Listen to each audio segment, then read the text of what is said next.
Bonjour à tous, alors changement de décor aujourd'hui puisqu'on est à Berne pour l'AG de ProSuisse.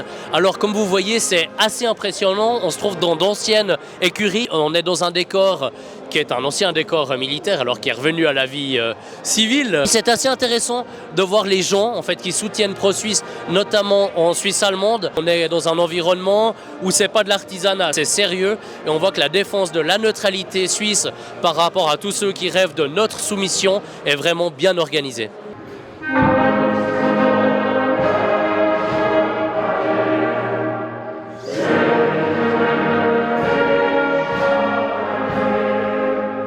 Alors Kevin Grangier, vous avez une casquette dans les bras, qu'est-ce qu'elle symbolise? C'est notre képi. Eh ben, c'est une casquette de général. Le dernier officier en Suisse qui l'a porté, c'est le général Henri Guisan. C'est un symbole en fait de l'indépendance, de la liberté, de la volonté de défendre la Suisse. Et il y a une phrase qu'il a dit, général Guisan, c'est après la guerre, qui m'a toujours beaucoup marqué.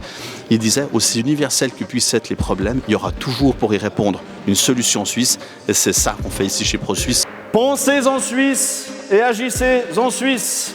Voilà l'ordre du général. Une de ces solutions suisses que prône justement cette assemblée, c'est l'inscription de la neutralité dans la Constitution. Mais ça change quoi au juste? En fait, aussi surprenant que ça puisse paraître, la neutralité, elle n'est pas aujourd'hui définie dans la Constitution fédérale. Alors le but de l'initiative, c'est de la définir. Cette neutralité, elle est perpétuelle et armée. C'est ce que demande le texte de l'initiative. C'est donc d'ancrer ce principe fondateur de la Suisse dans la Constitution.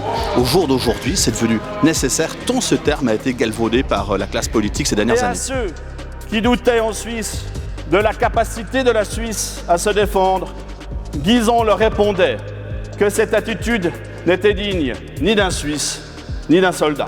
Dans le domaine militaire, beaucoup de personnes estiment que cette initiative, finalement, elle serait trop stricte.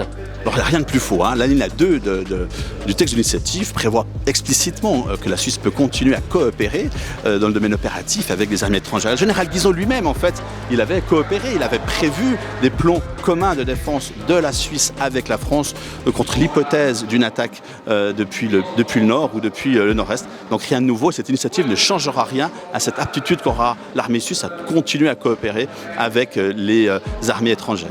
Nous avons beaucoup de personnes qui veulent aider que la Suisse reste indépendante et neutre et fédéraliste et la démocratie directe.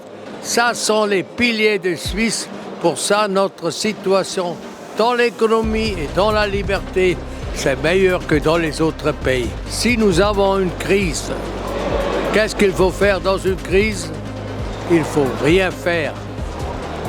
Pas des activités. Pensez et regardez la situation.